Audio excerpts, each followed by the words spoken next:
I am the last, but I survive.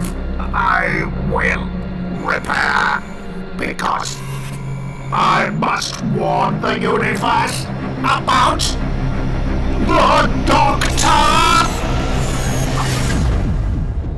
There are very few shows that have continued to reinvent and reimagine themselves.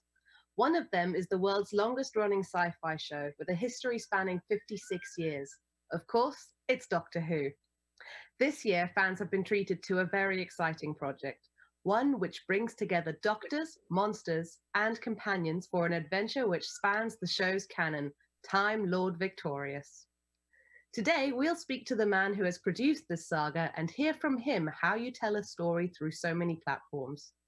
We'll also be welcoming special guests from the hotly anticipated new animation, Daleks, and sharing a few Dalek-shaped exclusives. I can't wait to get into it. First of all, I'm thrilled to welcome the executive producer behind Time Lord Victorious, James Goss. Hi, James. Hi, Bob. How are you doing? I'm doing really very well today, thank you.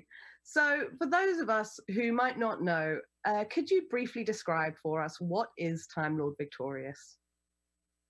The easiest way to describe Time Lord Victorious is it's kind of a Doctor Who festival that all of the various Doctor Who licensees take part in. So just like a festival, you should be standing in the middle of it going, there is so much to choose from and it all looks brilliant and I want to do it all. I think there's like 40 different products taking place on 12 different platforms. There's books, animation, audio drama, comics, graphic novels, t-shirts that tell stories when they glow in the dark. There's an immersive theatre production, there's an escape room, there's home gaming, video gaming. There is an awful lot of it and it's all fun. Oh, and there are toys as well. That is massive. It sounds incredibly exciting, but where it also sounds like there's a huge amount to engage with there. What do you think would be like the best place to dive in for someone who's, you know, not entirely used to it, but is ready to sort of dive into the story? Well, I guess just like a festival, you just pick the thing that looks the most fun or the loudest and head towards it. So if you love Daleks, there are Dalek audio dramas, there's Dalek comics, there's a Dalek animation, there are Dalek toys. Go explore whichever of those grabs your attention. If you love the 10th Doctor, there's a novel that you can pick up, or there's a brilliant comic series. Just dive in to whatever looks the best and the most appealing to you, because the story has been designed so that if you just explore one bit of it, you come away going, that had a beginning, a middle, and an end. But as you explore more, you pick up more, you go and find more things. You go, oh, this actually all links together. This is already fun. And you hopefully come away feeling very clever, rather than at any point going, oh, I'm really confused and lost, because nobody likes getting lost at a festival, because it's that feeling that everyone is having a bit more fun somewhere else, and you're stood next door to the 12-pound noodles. And you never want that to happen with this. The idea should be that you're just wandering around going, I can't believe there's so much stuff and it's all so much fun. And you can just keep on exploring it because it runs for months. So you can sort of join in any time and explore backwards or forwards or sideways, depending on where your interests go, and you'll still hopefully get an idea of the grand scheme, or at least have a fantastic experience. Yes, because it is an inclusive, not an exclusive project. So the idea is you can pick up any bit of it. I mean, obviously, don't perversely try and read issue 2 of a comic before you read issue 1, because, oh, come on, that's not fair. But you can literally pick up any strand of the storyline, follow it through and go, that was great. And then you can pick up another bit and go, oh, actually, I think that takes place beforehand. Because one of the clever things about Doctor Who fans is they are smart and they love to explore and play with the brand and make connections. And I guess kind of like Lego, this is designed so that you can just move it around in any order and put it together and go, oh, I can see the shape of this and I like it and I'm enjoying playing with it. It is not at any point designed, as I said, to leave you going, oh, I'm standing in a lot of mud and it's raining. It's designed for you to just be running around, capering like a loon, going, this is brilliant and silly fun. And I can't believe they've just done that with Daleks. Or, oh my word, there's an Ood. It sounds amazing. I think if there's anything we all need, it's a frolic around now. But take us back to the beginning. How did the project come about, and how did you get involved? It's something that the BBC has been trying to do with its licensees for about 4 or 5 years now, because the BBC has some of the best licensees working on Doctor Who. Firms like Big Finish, like Titan Comics, like Penguin Random House, massive players, and the people who run all of the various brands and the licenses, they really love Doctor Who. And it's just a wonderful chance to turn to these people and go, you love Doctor Who as much as we do. What could you do to take part in this story? And it has been extraordinary, the amount of enthusiasm from the various different licensees, working with Escape Hunt to work out how we can fit the escape room into part of the Time Lord Victoria's story, so that the Dalek that you meet in the escape room, some people will be turning up and go, I know that Dalek, I know what it's up to. Ooh. And there's an immersive theatre project from a film called Immersive, who are great. And the idea that you'll be able to recognize elements of Time Lord Victorious when you go to an enormous Doctor Who theatre experience in February, it's extraordinary that you'll be able to do things like that. And also, there's the Dalek animation that we'll come on to talk about soon. It's just fun. And I know that fun is an overused word, but my word, as you put it, it's a caper, it's a scamper. But if you're saying new to Doctor Who and you're being dragged along to an escape room or an immersive live theatre performance, or even just having the comics shoved under your nose by a really enthusiastic fan, do you think that it would be that this is possible for new fans to get into as well? Oh, absolutely. It's designed to be sort of the Doctor Who you can take home to meet your mum. It's it's a version of Doctor Who that you can just pick up and play with. If you're just aware that Doctor Who is somebody amazing who travels through the universe and meets scary monsters, that's all you need to know. And all of the stories are so self-contained that at no point should you sit there and go, oh, but I don't know what the crystals of Zarg are. How dare you? I'm really confused. You should just be able to flow through and pick up information as you go. And all of the licensees have gone to some trouble to just make sure that everyone is set.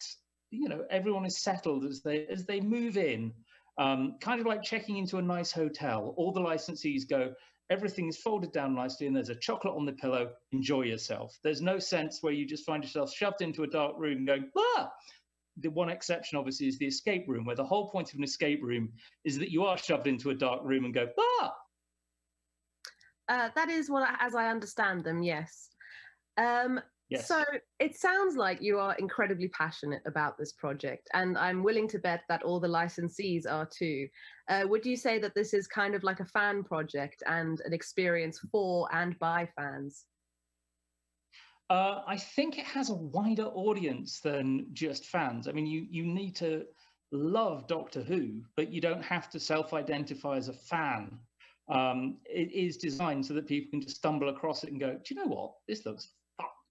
This looks great. And it's that kind of thing where it's like people like me a few years ago didn't know what a Marvel was. And now I can sit there and go, I've seen all of the films. It's very much that similar ethos with Doctor Who, where there will be some people who go, oh, I know exactly where this fits into established continuity. And there'll be other people going, but those Daleks just look really evil. It works at all different levels. And the idea is that you should be able to walk away going, I really enjoyed that, rather than walking away going, I do not know this program enough to be able to enjoy it, but I'm sure somebody had fun. That is not what this project is. I guess it comes down to what you were saying before about it being an inclusive rather than exclusive project. Yes, I mean, there are in-jokes like the light up in the dark storytelling T-shirt, which is just one of the maddest bits of the project, and is almost like not quite a joke, but somebody said, I challenge you to try and find a way of telling the story on a T-shirt. And I love the idea that in a few months' time, when people are allowed to go clubbing again, somebody will be standing in a nightclub and go, what on earth is on your T-shirt? That will be my mission accomplished. it will not be me wearing that T-shirt. I'm far too old and also too large. How has it been working across so many different kinds of narrative format and multimedia platform and bringing it all together into a cohesive and wide and exciting product? That was a carefully worded question. Congratulations. It has been the most enormous fun discovering the different ways that people know how to tell a story. The fact that the Doctor Who magazine comic strip, which is the longest running comic strip in the world for a TV tie-in, they are running a story as part of this, telling the Doctor's adventures with the Great Vampire. They are burning through plot in a way that Big Finish audio dramas, which are fantastic, but they have longer times to tell their story. And you just watch how the Doctor Who comic is able to tell so much story in so little pages, and the way that Immersive have a completely different approach to storytelling. And similarly, the way that escape rooms tell a story by telling you as little as possible and letting you discover it for yourself, as opposed to the different storytelling methods that are going on. And even just things like the magazines that go with the figures, if you buy those, they have little bits of storyline in them, because everybody working on it's gone, how can we take part in telling this story, but in a way that excites people and makes them feel that they've got something exclusive? Because that is the idea, is to convert everybody from a casual fan to, by the end of it, people running around going, I've got to pick up everything so that I can understand more about this because I'm enjoying myself. I will take up that challenge. I will have all of the Doctor Who things. Congratulations. More personally, what have you gotten out of this experience? What are you most proud of in the project? I think it is the ludicrous small thing, but I'm probably not going to be the only person on this, of for the first time ever, there will be a toy of the Dalek Emperor. I know that's a really sad thing to admit, but just the thing of suddenly being in a Zoom conversation and realizing that they really were making a figure of the Dalek Emperor, which has been a creature that's been talked about since the 1960s, but you've never had something you can push across your bookshelf before. And we have solved that problem. At last. It's just, I know, at last you get the Golden Dalek Emperor in all his insane, shiny glory. I can understand. I mean, I genuinely understand why that's exciting. But it genuinely all sounds like an incredible project. So I would like to thank you and to give you a huge congratulations to you and the whole team for pulling it together, as well as all your incredible licensees and the hard work they've put in. Oh God, they're amazing. This feels like a perfect opportunity to introduce our next panelists and find out a little bit more about the upcoming Daleks animation. Next, I have the very great pleasure of introducing Nick, Joe, and Aisha. Thank you all for joining us to talk about your brand new Doctor Who animation, The Daleks. Now, this was announced last month as a 5-part CGI animated series with yourselves as the voiceover cast. The Doctor Who fans are so excited for this addition to the Time Lord Victorious project and are dying to find out more. But before we speak to our lovely panelists, we have an exciting new trailer to whet the appetite exclusive to Comic-Con. So it seems only reasonable to start with talking to Aisha Antoine. Aisha, can you tell us a little bit about your character? Hi, I play Mechanoid 2150. Lives on the Mechanoid City and is part of, I would say, one of the greatest threats to the Daleks' domination. I think that's fair. Gosh, that sounds extremely exciting. How about Joe's character? Joe, I hear you are going to be a little bit of a sassy robot. Yeah, a little bit. I played a character called Sentinel R41, and he's kind of like a bit of like a caretaker. He's from the planet Kolos, and he has to deal with the Daleks. Yeah, he's a little bit sassy. Well, of course, we have with us Nick Briggs, who is longest running member of the current Doctor Who cast. and who plays the Dalek strategist, Dalek Emperor, Dalek executioner, and all of the drones in the animation. So what can we expect from your characters throughout the animated series? Well, it would be much quicker if you just said I played all the Daleks, really. just all of them, all of them. What can you expect? Well, the interesting thing about this series is that sometimes the Daleks are just treated as just like a wall of monsters that come straight at you. But what James has done with his script, James Goss, has he's written all the main Dalek characters as characters, and they all have slightly different motivations. They have very different kinds of voices. So there's the Dalek Emperor, who's very high and mighty. There's the strategist, who's ancient and a little bit conniving, and the scientist, who's very, very picky and pedantic, and the executioner, who's completely mad. So, yeah, you can expect the Daleks coming up against a lot of challenges and biting off more than they can chew, really. I have been extremely lucky and seen a few sneak peeks of the upcoming Daleks animation, and I was immediately struck by how you managed to inject so much different character into each Dalek persona. Do you work with a scriptwriter to develop the character and persona for each, or do you go from, you know, what's already there and make it your own? Well, in this case, you know, James came up with the brilliant storyline, and I was presented with the script, and the voice director, Scott Handcock, had, even though we didn't do a session together, I recorded it all on my own, talking to myself for hours and hours and hours. Scott had written, and I've known Scott for years, so we have a good working relationship. He'd written loads of brilliant little notes against each line, explaining everything about it, and it was just perfect, really. And I do it kind of. So if I'm doing the Emperor, it is a big, grand voice, and then suddenly the strategist is talking to him. So I don't do them one voice at a time. I do the conversations with each other. You know what I mean? Really, because that's how I started all this out as a kid, messing around with a tape recorder, just playing all the characters in radio plays for fun. Amazing. Do you find it hard to keep track of them all as they converse through your voice, or are they all very separate, distinct characters?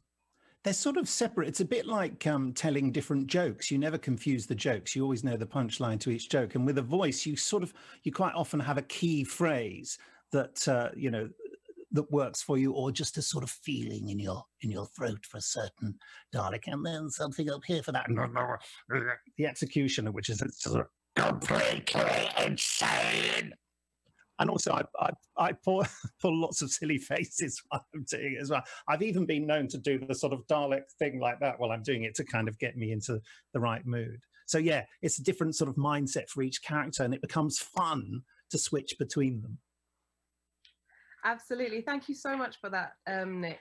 So, James, as well as this incredible host of various robots and exciting Daleks, what else can we expect from the Daleks animated series?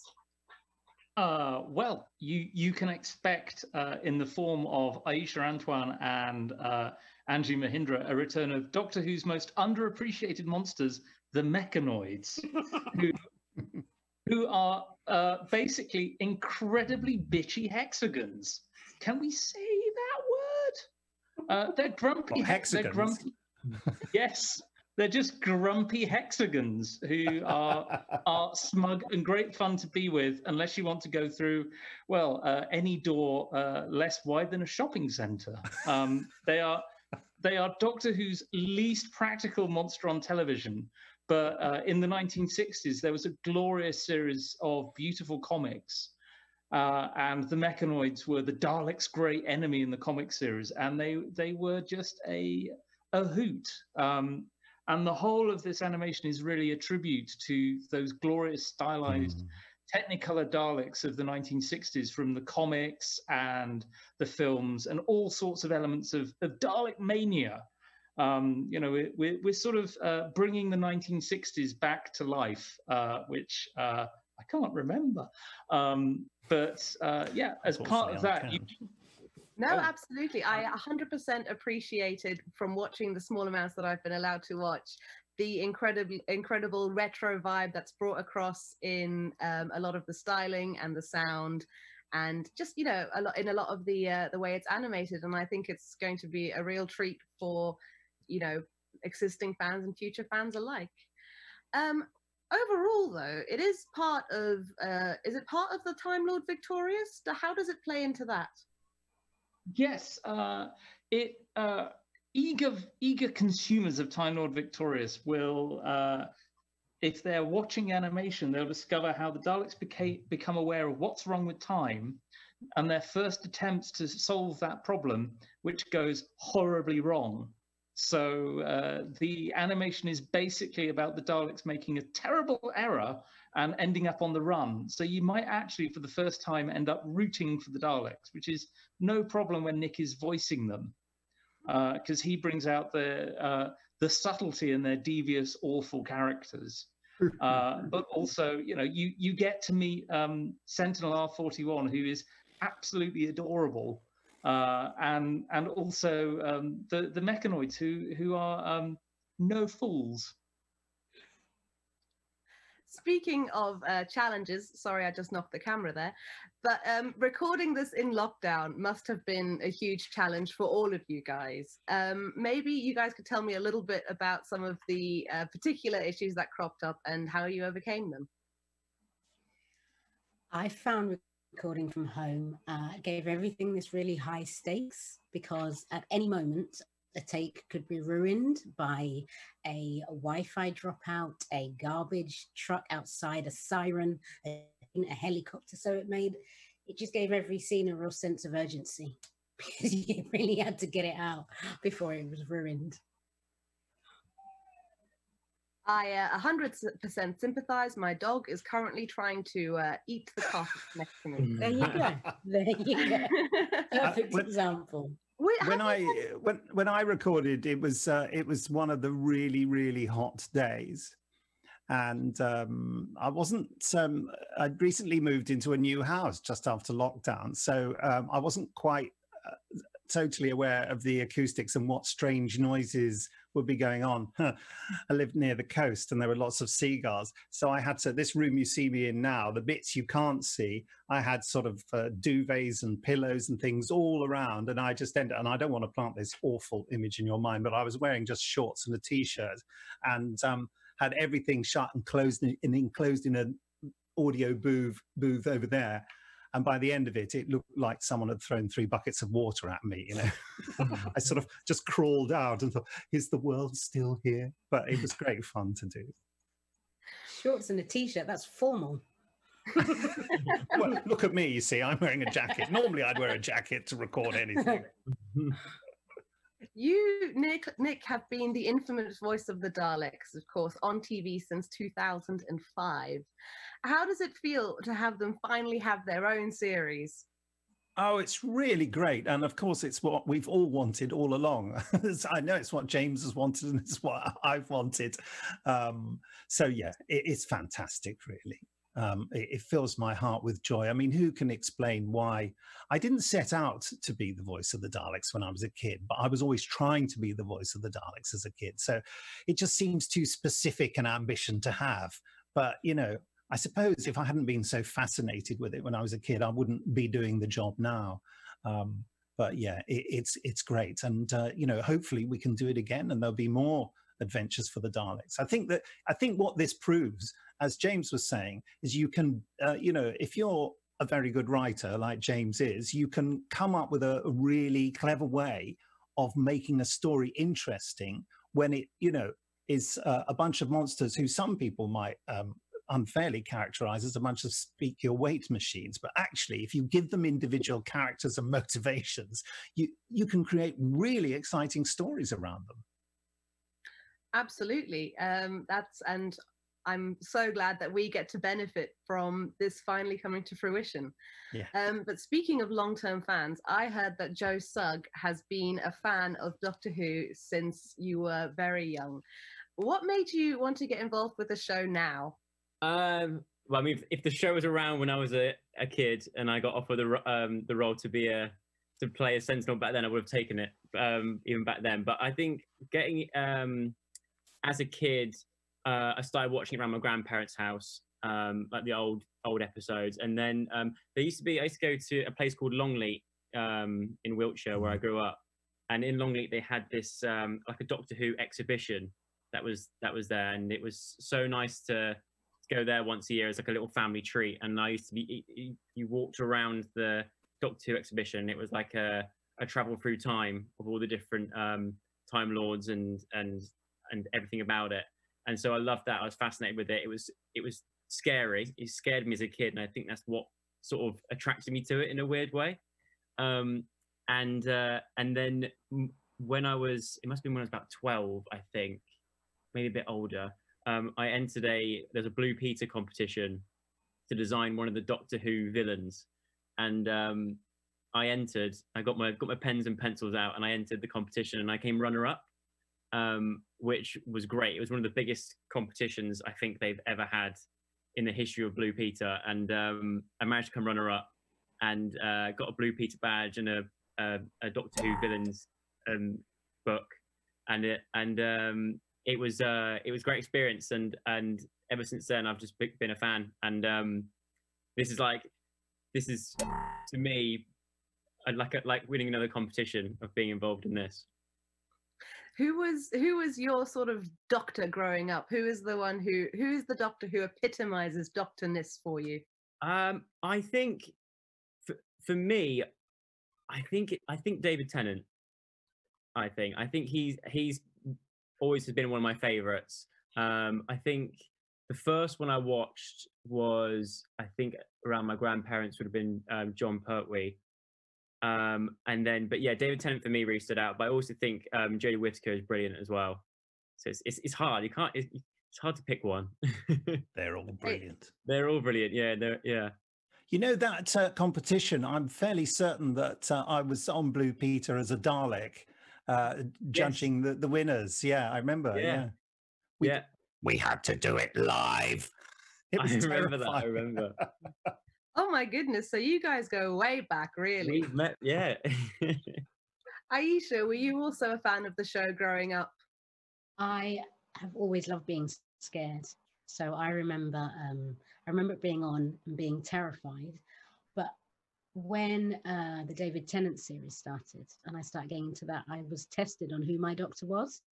And I realized that I had merged John Pertwee, Tom Baker, and Sylvester McCoy as my doctor. I had the merge. So I remember the long scarf. I remember Wurzel Gummidge, and I had to be told, no. Got it all wrong. But David Tennant hooked me right back in, I think. Yeah, that was... I again fully sympathise. I grew up in South Africa where we don't have this whole very modern Doctor Who nonsense. So to me, an epitome of Doctor Who wears a question mark shirt and a Tom Baker scarf and has flowy blonde hair and wears Converse. Exactly. And a bow tie, most of them all. And a mild Scottish accent. Well, I think that I'm afraid that is all we've got time for this evening. But the Dalek animation will be available to watch for free on the Doctor Who YouTube channel from November the 12th. Please join me in thanking James Goss, as well as our panel guests, Aisha, Joe, and Nick. The Time Lord Victorious event continues this month with another audio drama from Big Finish, a comic strip from Doctor Who magazine, and a figure set from Hero Collector. You can find out more at timelordvictorious.com. Until then, see you in the dark times. Exterminate!